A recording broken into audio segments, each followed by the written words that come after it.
ಸಾಕಿರುವಂತಹ ನಾಯಿ ಇದ್ದಕ್ಕಿದ್ದ ಹಾಗೆ ಸಾವನ್ನಪ್ಪಿರುವಂತಹ ಹಿನ್ನೆಲೆಯಲ್ಲಿ ಸಾಕು ನಾಯಿಗೆ ಪಕ್ಕದ ಮನೆಯವರು ಆಹಾರದಲ್ಲಿ ವಿಷ ಬೆರೆಸಿ ಕೊಂದಿದ್ದಾರೆ ಎಂದು ಆರೋಪಿಸಿ ಶ್ವಾನದ ಮಾಲೀಕರು ದೂರು ನೀಡಿರುವ ಹಿನ್ನೆಲೆಯಲ್ಲಿ ತನಿಖೆಗಾಗಿ ಹೂತಿದ್ದ ನಾಯಿಯ ಕಲೆಬರಹವನ್ನ ಪೊಲೀಸರು ಮೇಲಕ್ಕೆತ್ತಿದ್ದಾರೆ. ಜಿಲ್ಲೆಯ ಕಾಪು ಮಣಿಪುರದ ಬಡಗುಮನೆ ಬಳಿ ಈ ಬೆಳವಣಿಗೆ ನಡೆಯಿತು.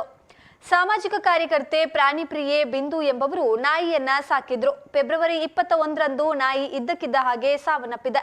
ಈ ಹಿನ್ನೆಲೆ ಸಾಕು ನಾಯಿಯನ್ನ ಮನೆಯವರು ಅಂತ್ಯಕ್ರಿಯೆ ನಡೆಸಿದ್ರು. ನಾಯಿಗೆ ವಿಷ ಬೆರೆಸಿ ಕೊಂದಿರುವ ಶಂಕೆ ಹಿನ್ನೆಲೆಯಲ್ಲಿ ಫೆಬ್ರವರಿ 21ರಂದು ಬಿಂದು ಅವರು ಕಾಪು ಠಾಣಾ ಪೊಲೀಸರಿಗೆ ದೂರನ್ನು ನೀಡಿದ್ರು. ಈ ಬಗ್ಗೆ ಪ್ರಕರಣ ದಾಖಲಿಸಿಕೊಂಡ ಪೊಲೀಸರು ತನಿಖೆಗಾಗಿ ಹೂತಿದ್ದ ನಾಯಿಯ ಕಲೆಬರವನ್ನ ಹೊರತೆಗೆದು ಮುಂದಿನ ತನಿಖೆಯನ್ನ ಕೈಗೊಂಡಿದ್ದಾರೆ. ನಾಯಿಯ ಕಲೆಬರಹ ಹೊರತೆಗೆಸಿ ಪೋಸ್ಟ್ ಮಾರ್ಟಮ್ ಅನ್ನ ಮಾಡಿಸಿದ್ದಾರೆ. ದೂರು ದಾಖಲಾದ ಕಾರಣ ಕಾನೂನು ಪ್ರಕ್ರಿಯೆ ಮತ್ತು ವೈದ್ಯಕೀಯ ಪರೀಕ್ಷೆ ನಡೆಸಬೇಕಾಯಿತು. ಹೆಡ್ ಕಾನ್ಸ್ಟೇಬಲ್ಗಳಾದ ಅರುಣ್ ಉಪ್ಪಾರ್, ಸುಧಾಕರ್ ನಾಯ್ಕ್, ಪ್ರಾಣಿದಯ ಸಂಘದ ಮಂಜುಳಾ ಸಮಕ್ಷಯದಲ್ಲಿ ನಾಯಿಯ ಕಲೆಬರವನ್ನ ಗುಂಡಿಯಿಂದ ಮೇಲಕ್ಕೆತ್ತಲಾಯಿತು. ಪಶುವೈದ್ಯ ಡಾಕ್ಟರ್ ಚಂದ್ರಕಾಂತ್ ಅವರು ಮರಣೋತ್ತರ ಪರೀಕ್ಷೆ ನಡೆಸಿದ್ದು ವರದಿ ಬರಬೇಕಾಗಿದೆ. ಪೊಲೀಸರು ತನಿಖೆಯನ್ನ ಮುಂದುವರಿಸಿದ್ದಾರೆ.